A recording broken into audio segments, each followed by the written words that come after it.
कहानी की शुरुआत महाराष्ट्र से होती है। महाराष्ट्र के नागपुर डिवीज़न में एक ज़िला पड़ता है, चंद्रपुर ज़िला।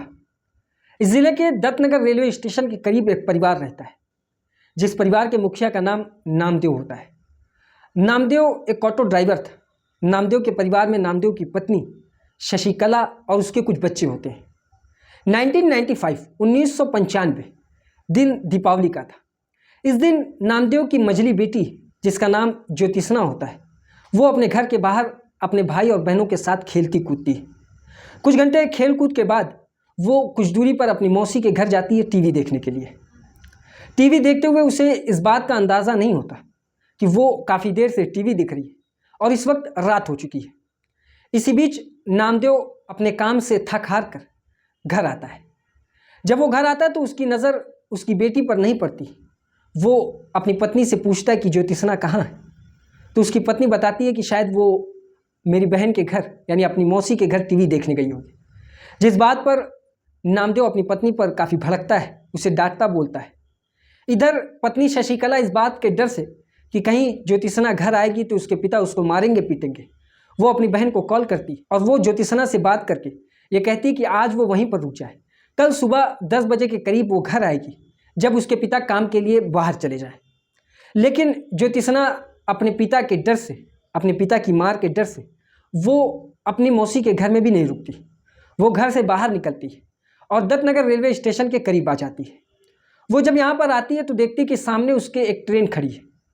ये ट्रेन मुंबई जाने वाली है। वो इस ट्रेन में बैठ जाती है। इधर दूसरा दिन गुजर जाता है, यानी सुबह 10 बज जाता है और ज्योतिषना जब अपने घर वापस नहीं आती तो शशिकला काफ़ी परेशान होती है। शुरुआत में वो अपने पति को बगैर बताए आसपास के लोगों की मदद के ज़रिए अपनी बेटी को खोजती, लेकिन काफ़ी खोजबीन के बाद जब वो नहीं मिलती तो वो ये बात अपने पति को बताती है। पति अपने दोस्तों को साथ लेकर उस चंद्रपुर के तमाम इलाकों में अपनी बेटी ज्योतिषना की खोजाई करता है, लेकिन खोजबीन के बावजूद ज्योतिषना का कुछ भी पता नहीं चलता। इसी खोजबीन के दौरान 3 दिन गुजर जाते हैं। 3 दिन गुजरने के बाद जब ज्योतिषना का कुछ पता नहीं चलता तो पिता नामदेव इलाके के थाने में जाता है और वहाँ जाकर अपनी बच्ची की गुमशुदगी की रिपोर्ट लिखाता है। रिपोर्ट तो नामदेव लिखवा देता है, लेकिन नामदेव और शशिकला के पास उनकी बच्ची की कोई भी तस्वीर नहीं थी, जिसके कारण से पुलिस अपनी तरफ से काफ़ी कोशिश करती है, लेकिन तमाम कोशिशों के बावजूद पुलिस थक जाती है, लेकिन ज्योतिषना का कुछ पता नहीं चलता। इधर ज्योतिषना ट्रेन में बैठती है और ट्रेन में बैठने के बाद वो एक लंबा सफ़र तय करने के बाद मुंबई शहर पहुंच जाती है। क्योंकि वो पूरा दिन कुछ खाई पी नहीं थी, इस वजह से मुंबई शहर के रेलवे स्टेशन पर जब वो उतरती है तो वो काफ़ी परेशान होती है। परेशानी की हालत में वहाँ पर मौजूद कुछ लोगों से वो चंद्रपुर का एड्रेस पूछती है और ये सोचती है कि वो अपने घर वापस चली जाए, लेकिन क्योंकि चंद्रपुर का एग्जैक्ट पता किसी को मालूम नहीं था, इस वजह से कोई उसे सही पता नहीं बताता। जिसके बाद उसे काफ़ी भूख लगती है। वो रेलवे स्टेशन के करीबी एक रेस्टोरेंट पे जाती है, वहाँ जाकर कुछ खाने के लिए मांगती है। रेस्टोरेंट का मालिक उसे कुछ खाने के लिए देता है और साथ ही उसके बारे में पूछताछ करता है, लेकिन तमाम पूछताछ के बाद भी रेलवे स्टेशन के करीब जो रेस्टोरेंट का मालिक था वो भी उसकी कोई मदद नहीं कर सकता था, क्योंकि उसे भी उस जगह का कोई पता नहीं मालूम था।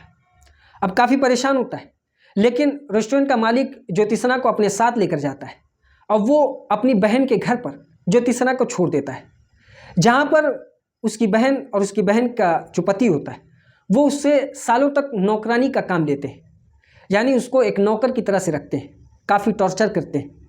और इसी दौरान जब वो परिवार एक दिन केरला की ट्रिप का प्लान करता है कि वो पूरे परिवार के साथ केरला जाएंगे घूमने के लिए, तो वो अपने साथ ज्योतिषना को भी साथ लेकर जाते हैं, क्योंकि वहाँ पे भी उनका कोई काम पड़ेगा तो वो काम ज्योतिषना पूरा कर सकती है। इस नियत के साथ वो केरला ज्योतिषना को अपने साथ लेकर जाते हैं, वहाँ काफ़ी घूमते फिरते हैं। इस दौरान जब परिवार के लोग ज्योतिषना से कोई काम कहते हैं तो ज्योतिषना की तबीयत ख़राब होने के कारण वो उस काम को इनकार कर देती है, जिस वजह से वो काफ़ी नाराज़ होते हैं, गुस्सा होते हैं और उसे एक अनजान जगह पर छोड़कर वो चले जाते हैं। अब इधर ज्योतिषना अनजान हो जाती है, एक अनजान जगह पर परेशान होती है।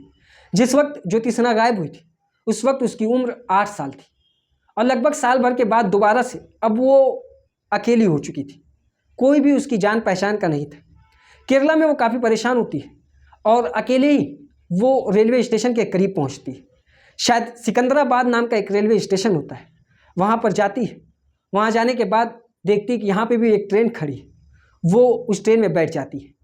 ट्रेन में बैठने के बाद वो बेंगलोर पहुँचती है। अब यहाँ बेंगलोर में जब वो पहुँचती है, इसी दौरान कुछ पुलिस ऑफिसर्स की नज़र उस पर पड़ती है। वो देखते हैं कि एक अनजान लड़की अकेले घूम रही है, जो शायद भूखी है, परेशान है। वो उसकी परेशानी को देखते हैं, उसके बाद उससे पूछताछ करते हैं। वो अपनी कहानी बताती है, अपना एड्रेस बताती है। लेकिन 1995 में कोई ऐसी सुविधा कुछ ज़्यादा नहीं थी जिसकी वजह से उसकी पहचान करना या उसकी जगह की पहचान करना आसान होता। लेकिन पुलिस वाले उसकी बात सुनते, उसे खाने के लिए कुछ देते हैं और उसके बाद उसे एक चाइल्ड केयर ऑर्गेनाइजेशन के हवाले कर देते हैं। चाइल्ड केयर ऑर्गेनाइजेशन ज्योतिषना को अपने साथ लेकर जाती है और यहाँ पर पहली मरतबा ज्योतिषना को एक ऐसा परिवार मिला था जिस परिवार में उसे महसूस हो रहा था कि ये परिवार उसके खैरख्वाह हैं, उसका अच्छा चाहने वाले, क्योंकि ये ऑर्गेनाइजेशन उसकी पढ़ाई का पूरा ख्याल रखते, अच्छा खाने को देते और उससे टॉर्चर नहीं करते, उससे बहुत ज़्यादा काम नहीं कराते। 10 तक की पढ़ाई ज्योतिषना इस ऑर्गेनाइजेशन में रहते हुए करती और उसके बाद उसकी मुलाकात उसी ऑर्गेनाइजेशन में एक वर्कर जो कि ऑफिस में काम करता है उससे होती, जिसके बाद ये दोनों एक दूसरे के साथ शादी कर लेते हैं। शादी करने के बाद कुछ वक्त बीतता है। ये लोग बेंगलोर की एक IT कंपनी में काम करते हैं।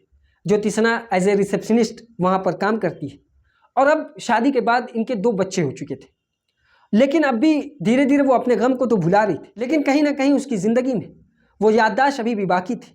उसके परिवार, उसके माँ बाप, उसके भाई बहन, वो किस तरीके से खेल रही थी, ये सारी चीज़ उसको याद थी और इस याद के साथ अक्सर वो परेशान होती, रोती। जब वो बेंगलोर की IT कंपनी में काम करने लगी तो वो अपनी कहानी को अपनी कुछ कुलीग्स के साथ शेयर करती है। इस दौरान कुलीग्स जो उसके साथ काम करते हैं वो उसे राय देते हैं और वो राय ये होती है कि वो जब अपना एड्रेस बताती है कि उसकी जो जहाँ की वो रहने वाली थी उस जगह का नाम चंद्रपुर है, तो वो ये कहते हैं कि क्यों ना तुम चंद्रपुर पुलिस स्टेशन में कांटेक्ट करो, उन्हें अपने बारे में बताओ, शायद हो सकता है कि तुम्हारा परिवार तुमसे मिल जाए। क्योंकि अगर तुम पुलिस को बताओगे तो हो सकता है तुम्हारा परिवार कोई गुमशुदगी की रिपोर्ट किसी थाने में लिखवाया होगा, तो उसके ज़रिए तुम तक पहुंच सकते हैं। ये बात सुनकर ज्योतिषना को ये उम्मीद जागती है कि शायद वो अपने परिवार से मिल सकती। इस वजह से ज्योतिषना पुलिस स्टेशन की हेल्पलाइन नंबर पर कॉल करती है और कॉल एक महिला कांस्टेबल जिसका नाम ममता होता है वो उठाती है। वो अपने बारे में बताती है। वो ये कहती है कि वो ज्योतिषना उसका नाम है, लेकिन वो अपना पूरा नाम नहीं जानती। 8 साल की उम्र में वो चंद्रपुर से गायब हुई थी। अभी वो अपने माँ बाप को खोज रही है, सालों से वो अपने माँ बाप की तलाश में, लेकिन उनका कोई पता नहीं चल रहा है। बाप का नाम नामदेव है और उसकी माँ का नाम शशिकला है। ये सुनते ही कांस्टेबल सारी जानकारी नोट करती है और साथ ही और जानकारी लेने की कोशिश करती है। इस दौरान वो बताती है कि एग्जैक्ट उसको साल नहीं याद है कि वो किस साल गायब हुई थी, लेकिन 1994 से लेकर 1995-96 ये पूरी एक सीरीज़ है जिस किसी एक साल में वो गायब हुई थी। वो नोट करती है। नोट करने के बाद उसे आश्वासन देती है कि हम कोशिश करेंगे तुम्हारे परिवार को खोजने की, और जिस दिन तुम्हारे परिवार के बारे में कोई पता मिलेगा या कोई जानकारी मिलेगी हम ज़रूर तुमको उनसे मिलवा देंगे। इस आश्वासन के साथ ज्योतिषना फ़ोन रखती है और इधर महिला कांस्टेबल ममता अपने आला अफसरान को इस बात से आगाह करती है, यानी अपने आला अफसर को ये कहानी सुनाती है, जिसके बाद आला अफसरान इस बात को अपने संज्ञान में लेते हैं और सबसे पहले ये फैसला करते हैं कि उस साल के जितने भी लोग गुमशुदा हुए थे, जितने लोगों की गुमशुदगी की रिपोर्ट थाने में लिखवाई गई थी, उनकी सारी फाइलें इकट्ठा की जाए और ख़ास करके उसमें नामदेव नाम के व्यक्ति की तलाश किया जाए जिसकी बेटी गायब हुई हो। पुलिस की एक टीम तमाम फाइलें जो उस वक्त की थी उसमें खोजबीन शुरू कर देती है। 1994 से लेकर 97 तक की जितनी फाइलें थी सारी खोजबीन करना शुरू कर देते हैं। इसी दौरान 8 घंटे की मेहनत के बाद एक फ़ाइल उनके सामने आती है, जो फाइल नामदेव के नाम से होती है, यानी गुमशुदगी की रिपोर्ट लिखवाने वाला व्यक्ति जो था उसका नाम नामदेव था और उसने अपनी बेटी की गुमशुदगी की रिपोर्ट लिखाई थी। पुलिस को काफ़ी सुकून मिलता है कि शायद अब ज्योतिषना के परिवार से वो मिल सकेंगे और उसके बाद उनकी बच्ची की उसकी मुलाकात करा सकेंगे। लेकिन इधर पुलिस अब निकलती है नामदेव की तलाश में। यहाँ पे भी उसे एक चुनौती का सामना करना पड़ता है। वो इसलिए कि बहुत से ऐसे नामदेव नाम के व्यक्ति थे जो उस शहर में रहते थे और उनमें से कई ऐसे थे जो ऑटो ड्राइवर थे। पुलिस को अब उस चुनौती का भी सामना करना पड़ा। लेकिन कई दिनों की पूछताछ और तमाम तफ्तीश के बाद एक परिवार के बारे में पता चलता है। उन्हें थाने बुलाया जाता है। थाने बुलाने के बाद जब उनसे पूछताछ की जाती है, जानकारी इकट्ठा की जाती है, तो ये पता चलता है कि यही वो नामदेव और शशिकला है जिसकी बेटी ज्योतिषना है। क्योंकि ज्योतिषना एग्जैक्ट अपना सरनेम भी नहीं बता पा रही थी, इस वजह से नामदेव के साथ जो सरनेम था उससे मिलान करना काफ़ी मुश्किल हो रहा था। लेकिन अब पुलिस थाने में परिवार वालों को बुलाती है और इधर कांस्टेबल ममता ये ज्योतिषना को कॉल करती है। ज्योतिषना को कॉल करने के बाद ये बताती है कि तुम्हारे माँ बाप इस वक्त थाने में, और यही तुम्हारे माँ बाप है जिनका नाम नामदेव है और जो तुम्हारी माँ उनका नाम शशिकला है। ज्योतिषना इस बात पर इसरार करती है कि वो अपने माँ बाप से बात करना चाहती है। कांस्टेबल ममता ज्योतिषना की माँ शशिकला को फ़ोन देती है और ज्योतिषना और शशिकला एक दूसरे से बात करते हैं। जो सबसे पहला सवाल ज्योतिषना ने अपनी माँ बाप से पूछा था वो ये कि आपने मुझे खोजने की कोशिश नहीं की, जिसके जवाब में ज्योतिषना की माँ शशिकला कहती कि शायद ही कोई ऐसा कोना हो जहां हम लोगों ने तुम्हें तलाश ना किया हो। एक एक चप्पा, एक एक जगह, हर चीज़ जो भी हमसे बन पड़ती थी वो चीज़ की तुम्हें पाने के लिए, लेकिन शायद किस्मत को ये मंजूर था कि आज जाकर तुमसे मुलाकात हो रही। 1995 में गायब हुई लड़की 2016 में अपनी माँ से बात करती है। मार्च में ये बातचीत हो रही थी और अप्रैल में जाकर ये दिन तय रखा गया कि अप्रैल की फला तारीख को ज्योतिषना अपने परिवार के साथ अपने माँ बाप से मिलने आएगी। वो तारीख भी आ जाती है। ज्योतिषना अपने पति और अपने बच्चों के साथ चंद्रपुर आती है अपने माँ बाप से मुलाकात करने। और ये पल था, एक पल वो जब थाने में ज्योतिषना अपने माँ बाप से बात कर रही थी तब, और एक दूसरा वो पल जब अपने माँ बाप से वो मुलाकात कर रही थी। ये दोनों पल एक ऐसा पल था जब इन दोनों के अलावा, परिवार वालों के अलावा भी आसपास जितने भी लोग मौजूद थे, जो भी इस कहानी को सुन रहा था, देख रहा था, वो भावुक हो चुका था। उसकी आंखों में आंसू आ चुके थे। अब इन दोनों की मुलाकात के बाद परिवार के लोग काफ़ी खुश होते हैं। इलाके के लोग भीड़ लगा लेते हैं, उससे पूछताछ करते हैं। और न्यूज़ एजेंसी से बात करने के दौरान ज्योतिषना की माँ शशिकला ये बात बताती है। वो कहती है कि जब ज्योतिषना की एक सहेली जो कि उसकी उम्र की थी, जब भी मैं उसको देखती थी तो मैं ये अंदाज़ा लगाती थी कि मेरी बेटी जहाँ कहीं भी होगी वो इस वक्त इतनी बड़ी हो चुकी होगी। और ये सोच सोच के मैं रोती थी, बिलखती थी, लेकिन मेरे बस में कुछ नहीं था कि मैं अपनी बेटी से मिल सकती थी।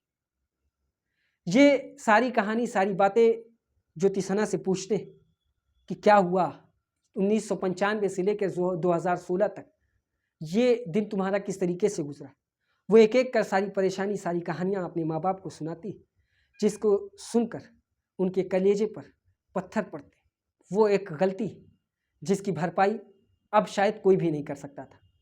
इस कहानी से एक नसीहत भी निकल कर सामने आती है, और वो नसीहत ये है कि बाप गर्ममिजाज तो होता है, लेकिन गर्ममिजाजी में इतनी सख्ती नहीं होनी चाहिए कि उनके बच्चों पर उनकी सख्ती इस तरीके से हावी हो कि वो बचपन में एक ऐसा कदम उठा ले जिसकी भरपाई पूरी ज़िंदगी कोई भी ना कर सके। बाप अपने बच्चों के साथ सख्ती ज़रूर करें जहाँ ज़रूरी हो, लेकिन उतनी ही जितनी की उस वक्त में ज़रूरत हो। अपने बच्चों के साथ एक ऐसा रिश्ता रखें कि कोई भी परेशानी में वो आपसे अपनी मुश्किल को, अपनी परेशानी को, अपनी बातों को शेयर कर सके। उनके साथ ऐसा रवैया ना रखें कि नासमझी में, बचपने में ऐसा कदम उठा लें जिस कदम को उठाने के बाद ज़िंदगी का एक अच्छा खासा हिस्सा वो आपसे दूर रखें, आप उनसे दूर रहें। इसलिए अपने बच्चों के साथ हमदर्दी करें, जहाँ सख्ती की ज़रूरत हो वहाँ ज़रूर सख्ती करें, लेकिन उसकी हद हो।